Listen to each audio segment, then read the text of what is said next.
27. The crown of empire, how supreme a lot!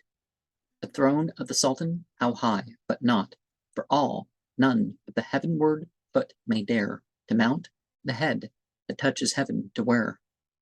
When the beloved of royal augury was rescued from the bondage of Absal, then he rose, and shaking off the dust of that lost travel, girded up his heart, and looked with undefiled robe to heaven.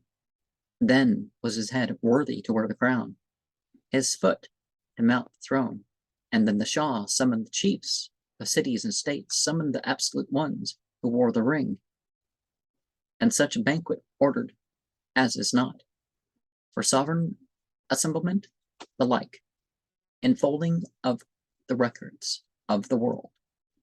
No armed host, nor captain of a host, from all the quarters of the world but there, of whom not one but the Salaman did obeisance and lifted up his neck, to yoke it under his supremacy.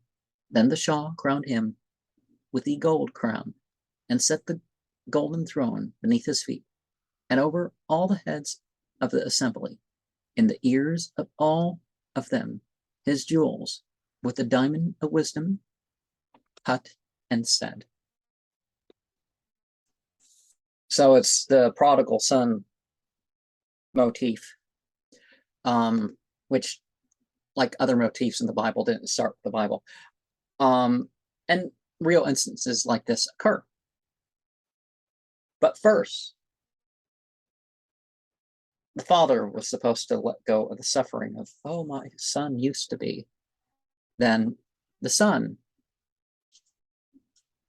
but, you know, this is one, the son, I guess, realized it first.